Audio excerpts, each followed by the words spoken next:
Here now tonight, we are honored to have a keynote speaker whose reputation as an advocate for at-risk youth precedes him. The Honorable Cory A. Booker took the oath of office as mayor of New Jersey's largest city, Newark, following a sweeping electoral victory, and was re-elected to a second term in 2010. With a clear mandate for change, Mayor Booker has begun work on realizing a bold vision for his city. In April 2010, the city of Newark experienced its first homicide-free month in more than 40 years.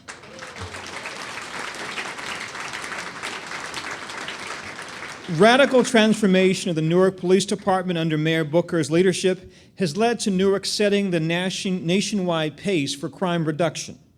Under his leadership, the city of Newark has committed to a $40 million transformation of the city's parks and playgrounds through a groundbreaking public-private partnership. The Booker administration has also doubled affordable housing production within the last 2 years. He has earned a reputation as a leader with innovative ideas and a willingness to take bold action. And we are honored to have him here with us this evening to celebrate Madison's Youth of the Year. Please join me in welcoming our keynote speaker this evening, Mayor Cory Booker.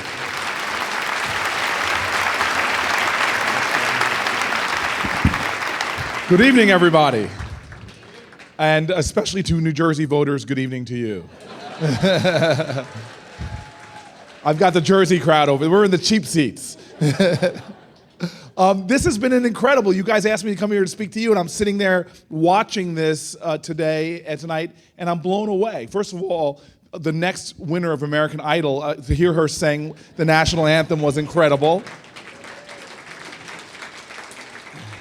Then we've got these 4 extraordinary kids, each and every one of them I'm looking at and saying, thank God they're not in my generation and I don't have to run against them for office, because any of them would give Barack Obama a run for their money. And then there's this guy, Howard Muser, who comes up here. And, look, I don't know if many people know that I have an honorary doctorate from Yeshiva University. And therefore, I feel that I am compelled to give a Devar Torah anywhere I go. So it's a very bad thing when you give a guy from Newark a doctorate from Yeshiva University. So I want you all to know, it's a little small Devar Torah before I get into my keynote speech about Howard. You all know there's I should say that. Some of you all know that there's 613 mitzvahs in Judaism, commandments of doing good. And this incredible spirit in Judaism, it's a faith I love because its commandments are not to convert people, but to try to tikkun olam, to heal the world. And I have now, sitting there listening to this guy, Muser, I now have realized that by the powers invested in me by my honorary doctorate from Yeshiva University, I hereby, forget Maimonides and Hillel, I, Cory Booker, am now decreeing that there is now a 614th mitzvah that you have embodied, Howard. And it is a mitzvah, this is the Hebrew word for it is, get this right now, it is goyim nachas, okay? Which for those of you who are not joyous, who do not know, Jews who do not know what goyim nachas is, it is when you give a goy like me, a non-Jew like me, nachas, which is pride. That is now the 614th mitzvah. So thank you very much for my goyim nachas.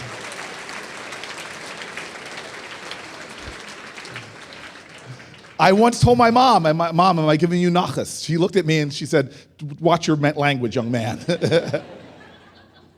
So Howard, thank you for your incredible generosity. Congratulations for your honor. To all of the people here who have really made this event special. I want you to know that you are involved in something. And that's really all I want to talk about tonight, is why I get excited about rooms like this. Why I get lifted by rooms like this, why I feel so privileged to be a part of a room like this.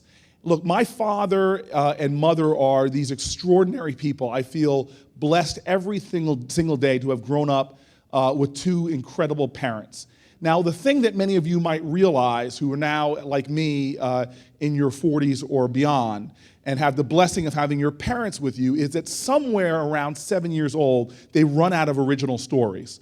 And you begin to hear the same stories over and over and over again. And this is my parents, but I tell you, it doesn't bother me. I enjoy listening to the two of them tell me the same stories they've told me for 44 years. Why? Because when my mother speaks, she has this penchant for accuracy and detail. Every time she speaks, I learn something new, a little fact, a little coloring, little issue. It's incredible. And my dad, when he begins to speak, wow, I lean forward because my father has a penchant when he tells a story for hyperbole and exaggeration. And each time he tells a story, it's more dramatic than the last. I mean, you should hear him talk about his childhood. Son, I was born poor. And now if he hears this, if I dare in his presence stand in front of a crowd and tell them that my father was born poor, he will heckle me. He will literally yell, don't tell those people I was poor. I wasn't poor. I was po, P-O. I couldn't afford the other two letters. I was a po boy from North Carolina. Don't exaggerate how. And then I tell you, not only was this disadvantage, but he grew up in this geographical anomaly that only must exist in this mountain town in North Carolina, because he'll begin to tell me a story about going to school, and he'll be climbing up some mountain to get there, uphill. And then he forgets at the end of his story, when he's going home, that he again is going up a mountain to go home. And I'm like, what kind of geographical anomaly is that? And the weather patterns have changed. I mean, first it was storms all the time. I feel bad. Like Seattle is like, must be a great place compared to this small town in North Carolina that was always raining. But then the rain started to change until a hail period began in my adolescence. From hail the size of golf balls to every sports ball was represented, all the way up to beach balls. And then the hail became galactic events with asteroids hitting the mountains of North Carolina. And then I know there's this 10 commandments. I know it, and I respect the commandments received by Moses. And one of them said, thou shalt honor thy mother and father. But I tell you, last year, I must have slipped and broke this commandment because I could not honor my dad. I had to challenge him. I'm like, Dad, stop. I'm sorry, man. There's no way you could have had a tsunami hit your town. And my father was defiant. He looks at me and goes, son, it happened. It was a long time ago before the internet. You can't look it up, but it happened. And I'm like, come on, Dad. And so as I'm growing up with these incredible parents, I have to say that from the detail and the accuracy to the hyperbole and the exaggeration, the theme of my parents was the same. The reason why I love rooms like this, and I tell you, I know, I don't care what your background is, whether you're black or white, whether you're Christian or Jewish, if you're an American, you can relate. We all have this same story about parents who came through insurmountable obstacles. But what my family wanted me to know, my dad would look at me and he would come up to me and pat me on the shoulder and he said, son, I need you to know this, that you are the physical manifestation of a conspiracy of love. That you are the result of a conspiracy of love of people, ordinary Americans, who are willing to do extraordinary things to make real on this promise of this country. Don't be distracted by history. The books we read about these great men and women that came down and did incredible things, that's not the story of America. The real story of America is that millions of people you will not read about that did for you. And they would tell me this in their stories. Look, my dad was born po. He was born to a single mom. His single mom could not take care of him. And so he was raised by a conspiracy of love. People in the town that would not let one child fail. And so when my dad needed a roof over his head, somebody was there. When my dad needed food on the table, people were there. But more than this, as we've seen tonight, they did everything they could to nurture his greatest dreams and hopes for himself. A couple Thanksgivings ago, we were going around the table saying what we were thankful for, and my father, this comedian, this charismatic man, he just suddenly started crying. It silenced the table. And he started talking about how he could not afford tuition. College wasn't even anywhere in the history of his family. He wasn't even considering it and couldn't afford tuition. But people in this town made college not just something he wanted to go to, but they instilled in it as a dream for him. And when he couldn't afford tuition, they put dollar bills in envelopes to help him afford his first semester's tuition at North Carolina Central University. Imagine the return on investment. I don't know one of these people. My father was crying because he couldn't remember their names. But those small acts of kindness and decency and love, people with just $2 to rub together that gave one of them away to a child to pursue his dream in college education. Because of their love, I'm here. And in college, this conspiracy of love didn't stop. You all know this. Members of your family were involved in this. I was invited, talk about pride, and I got invited to be the commencement speaker at my mom's university on her 50th reunion, just 2 years ago. And I go down to Fisk University, and for a little while, I'm feeling like I'm important. And I'm walking down there like I'm somebody. And the people say, who are you? I'm the commencement speaker. I'm the honorary degree recipient, Mr. Booker. And they're treating me like I'm special.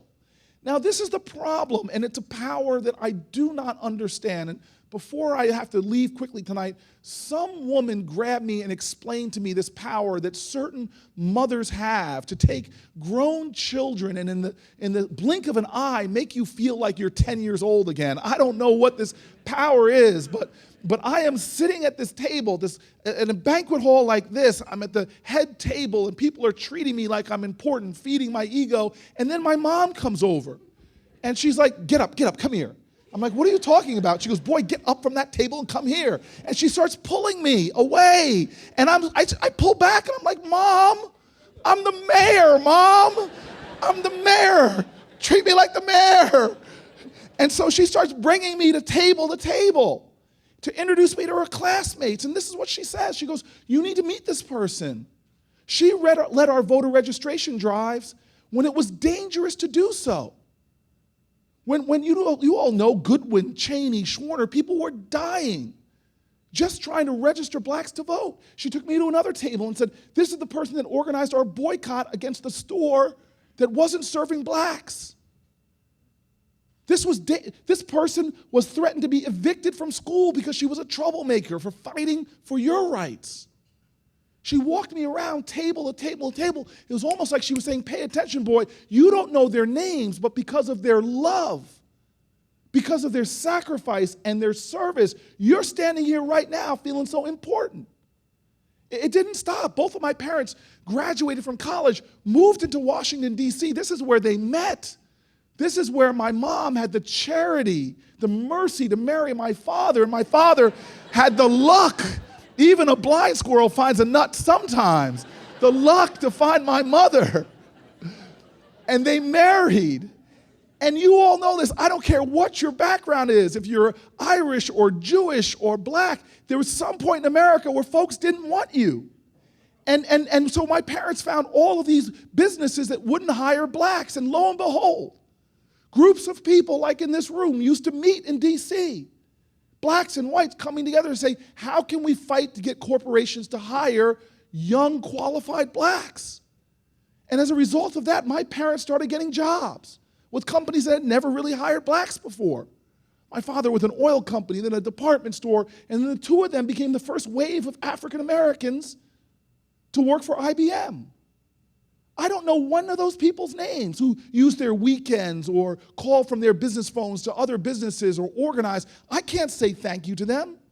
But without their love and involvement, I wouldn't be here today. And then when my parents went to move to New Jersey, they found a realization that back then in 1969-70, they wouldn't show black families in homes in white neighborhoods. And so my parents I'll never forget the first time they told me the story about how we moved into the town I grew up in.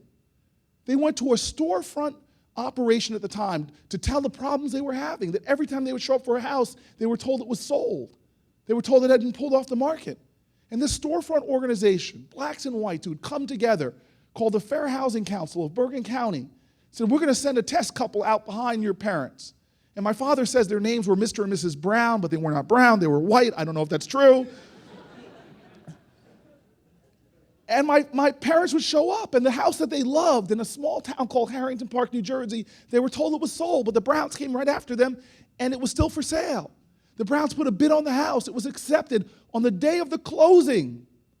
My father shows up with a young lawyer, young Jewish lawyer. I don't know his name. Never met the man. I can't thank him, but he walks in with my father to confront the real estate agent. And the real estate agent looks at them, and the lawyer speaks and gives this powerful, righteous speech. You're in violation of New Jersey fair housing law. You told the Bookers the house was sold. You presented the house with the Browns with the contract. And the real estate agent, seeing he was caught, stands up and punches my dad's lawyer in the face. And then sticks a dog on my dad. Now the size of the dog has changed over the years. My dad now swears it's Stephen King's Cujo. And my mom just looks down embarrassed and says, it's just Dorothy's Toto. It's just Dorothy's Toto. And so we move into Harrington Park, New Jersey, as my father called us then, the 4 raisins in a tub of sweet vanilla ice cream. And found a community of people that my dad would say reminded him of the community that he grew up in. He was amazed at how people looked after my brother and I as if we were their own children. The coaches who would take care of us, the teachers who would go out of their way, do home visits to my house to help my brother and I if we were sick, delivering our homework. This town was amazing.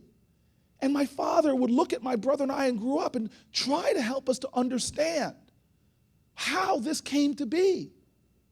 My father once, when I was standing there, 18 years old, high school All-American football player, off with a scholarship to Stanford University, I'm standing there at the refrigerator looking for something to eat. I can't figure out, I close the door, my dad's right there.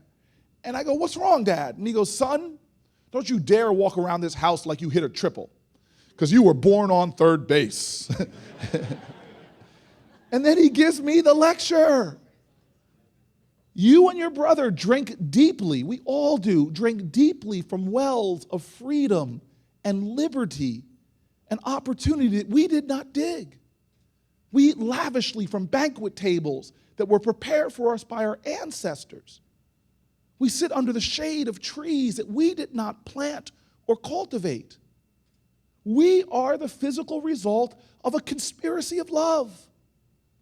None of us can thank the people that stormed beaches in Normandy. We might find it hard to thank the people who got on freedom rides. We might find it hard to thank the people that showed kindness and decency and love to our grandparents or our great-grandparents who were immigrants. But we are here because of them. My parents wanted me and my brother to know that we had an obligation, that one small act of kindness can reverberate into the universe. That the biggest thing you can do in any day is a small act of love. It's one of the laws of science. This incredible, immutable law that energy cannot be destroyed. Astrophysicists, friends of mine, say to me that if you look at the stars tonight in the sky, many of them are billions of light years away. Many of them have died and gone out. But because energy is never destroyed, it radiates forever, it looks as though those stars are still there. Well, we are basking in the light and the warmth and the heat of the love of those who've gone before us. And we have one obligation. We can either resonate with that same love and light, infuse our life with the kind of kindness and goodness that takes small things and realizes they need to be done with big love. That's why I'm excited to be before you tonight, because this is what the Boys and Girls Club is. It is a modern-day conspiracy of love. It is a community of people that my dad encountered, born under the most difficult of circumstances. This is all of us coming together, doing those small things, those kind things to elevate the most valuable natural resource of our nation, which is not oil and gas. It's the genius of our children. It is what I call enlightened self-interest, because if one child succeeds, it goes on. You heard them, to be a doctor, to be a dancer, to be a mathematician. We will all benefit from that glory and that accomplishment. It's understanding that we're all intermixed, intermingled, that we have a Declaration of Independence in America, but the real Declaration of American Citizenry is a declaration of interdependence. That we are a nation that is a testimony to the truth that if you want to go fast, go alone. But if you want to go far, go together. And so now I confess to you.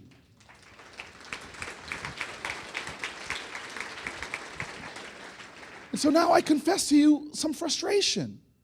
I see so many people surrendering to cynicism these days. So many people giving in to the darkness in our country. So many people thinking that we can't do anything. They allow their inability to do everything to undermine their determination to do something. They get caught up in what I call a state of sedentary agitation, where they're so upset about what they're seeing on the news, but they fail to realize, I can get up and do something small to make a difference here. And so I want to end with a painful story, with a story not from my father's experiences, but from the unvarnished truth that my mom would tell me. You see, I've come to realize that all of us are busy people. We all have important things to do. And yet we overlook time and time again our real power. Alice Walker said, the most common way that people give up their power is not realizing they have it in the first place. And so my confession to you is, I lived for 8 years, right up until I became mayor, in some high-rise public housing projects in Newark. It was this incredible community. It was a conspiracy of love. The tenant leaders that I worked with, it was just this amazing group of people trying to hold together this complex that had been riddled by a slumlord and eventually mismanagement by the housing authority. And I watched kids grow up. And I'll never forget coming home at night when I just watched these kids starting to hang out in my lobby of my building. And sometimes I'd come home late, and they would be there. They got into high school, and then I started to see things that worried me. I saw that they were starting to show colors and meant they were getting involved with the Bloods. And sometimes I would even come home and they would be putting away, rushing to put away cigarettes that didn't smell like cigarettes. They smelled like something I smelled in a Stanford fraternity. And so immediately I said, you know what, let me try to do some interventions here. So I hung out in the lobby often talking to the kids, and finally I said, let's go to the movies sometime. Your choice. So when I discovered that there were movies called Saw. I had never knew that before. And so I took the kids to the movies and then to the diner, and I brought other friends of mine out, some of them who had been involved in the drug trade and had realized the tragedy that was leading to death and imprisonment, and got out, and they served as good conversations in a diner in Newark. And eventually I got busy. Why? Because I was important. I was running for mayor of Newark, New Jersey. I was going for the big brass ring. I was so important, so I didn't have time to follow up and follow through with these kids. But I would still come home at night, and there they would be. In the heat of an election, they would be cheering me on. In fact, I began to look forward to coming home in that 5 or 10 minutes before I'd go up in the elevator, where they would ground me and tease me and keep my feet on the ground. One night I came home, and it was hilarious. They all had lawn signs, and they were waving at me as I walked through triumphantly, until I realized, wait a minute, where do these kids get these lawn signs from? I might need those back in those lawns. Then I get elected mayor. Now I'm mayor-elect. And I had death threats. The FBI reached out to us because I was getting death threats coming from prisons and prison informants that they were going to try to do a hit on me, so that I wasn't mayor yet, so I didn't control the police department. And the generous mayor at that point decided that he would not give me police protection. So the state police came in to protect me. And the state police weren't joking. They had guys with big guns. And they would wait in the lobby for me at night. And as a result, I don't care who you are in this room, when I used to hang out, I don't think I would have hung out in a place with state police with big guns. And so the kids weren't there anymore. I become mayor, and crime in Newark is spiking up, and I'm running around the city. I would go back then to every single shooting. And I would show up in street corners and neighborhoods and run around my first month just trying to be there for people, to tell them this is not who we are. We're bigger than this. We're better than this. And I would give my talks or my speeches on street corners trying to rally neighborhoods. And eventually, in just a span of 4 weeks, I began not even looking at the bodies anymore. Well, in 1 month into my mayoralty, this shooting on Court Street in Newark, I showed up and I talked to the people and went back home late at night and was sitting in my room and now going through my BlackBerry, where I get crime reports and the details of them, and I could look and analyze them and call the police director if I needed more backup information. And I was going through, and then I stopped. I prayed to God that what I saw was not real. I looked at the name of the kid that had died on that Court Street shooting. I looked at the name of the kid that was murdered. And it was one of the kids from my lobby. It was a kid that reminded me of my dad. He was the leader of the crew. He was the most charming of them all. He was brilliant, smart, and funny. I kept hoping my BlackBerry would change, but there it was. He was the body on the pavement with a sheet over him. I'll never forget going to the funeral home and standing in the back of Perry's funeral home in Newark. I suddenly didn't feel mayoral.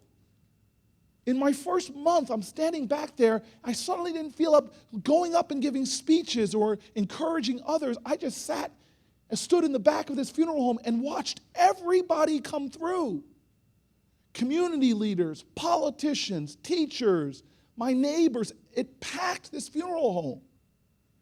And all I could do was stand in the back, and I just felt like a child with darkness enveloping my spirit. I couldn't speak to anyone. I was shaken, and finally I had enough, and I just ran out of the funeral home. I jumped into the car they had assigned me and went down to City Hall into this historic building in Newark, up the steps, into my office, this office where historic names held it, from Hugh Adonisio and Ken Gibson, and I locked the doors. I spun around in this palatial office, and I found a seat, and all I could do was sit down and start to cry.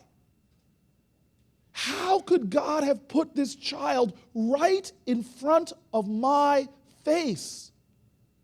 But I was too busy chasing after the brass ring. I was too busy being important, but right in front of my face was my father. A kid born poor, a kid born to a single mom, a kid with beauty and genius and dignity and potential, but I was too busy. I sat there wondering, how could we all show up for this kid's death, but where were we for his life?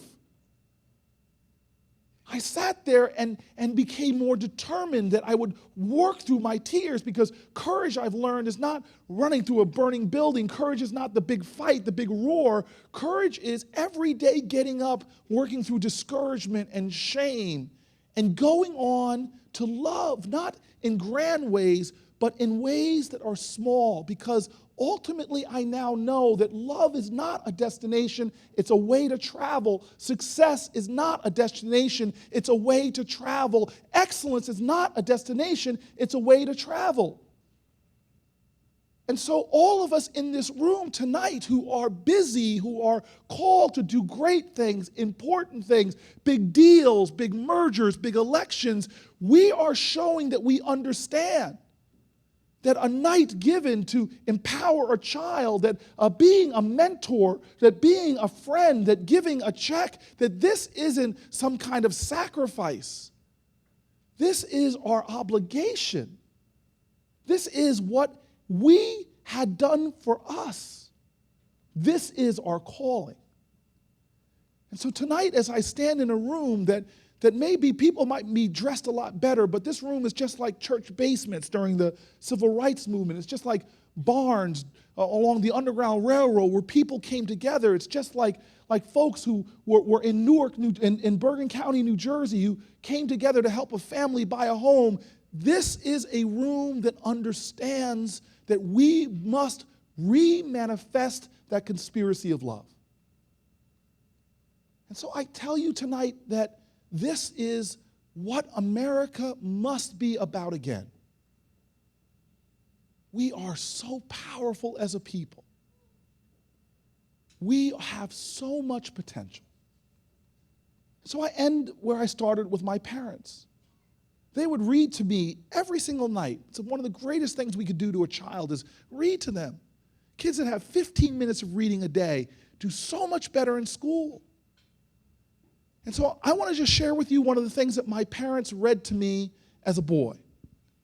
They would read to me everything. My parents, sometimes they were annoying because I remember during Roots, all my friends were watching Roots on TV, and my parents like, you're not going to watch it till you read the book. And I'm like, oh. But my parents believed in this country. These two people who had stories of the darkness of our country, the bigotry and the hatred and the discrimination, they were the biggest patriots still to this day I've ever known, because they believed in the people of this nation.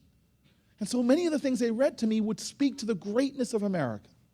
And I want to end with a poem that they spoke to that resonates with a determination that you all are showing tonight, with a commitment that the board of this organization have shown for years, with a kindness that people like Howard are demonstrating through their generosity.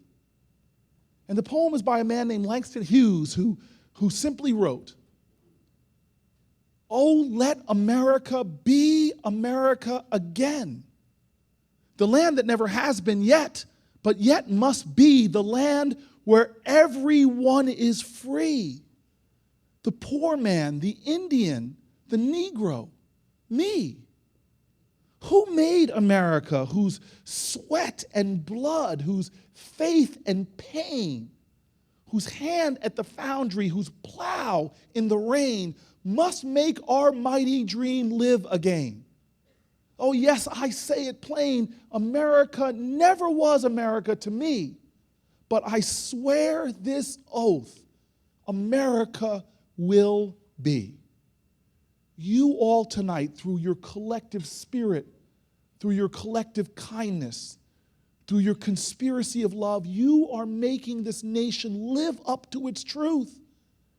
You're answering the call of conviction, the chorus of consciousness that our children say every day when they say those 5 words, liberty and justice for all. You all are making that true, not through grand act and grand gesture, but through kindness, love, and decency.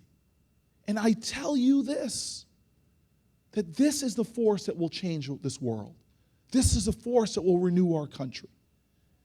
And in honor of our honoree, I have 2 final words to say. Yasher Koa. Thank you very much.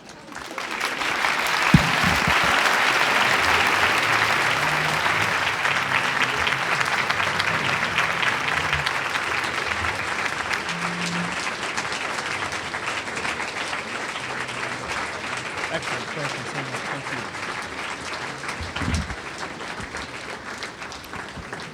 you. On behalf of Madison Square Boys and Girls Club, we'd like to give you this award, Mayor. And I don't know if you recognize this. This is the symbol of Boys and Girls Club of America, but it's really 2 hands grasping each other and clutching and hanging on. And that's what you do. So thank you very much for us.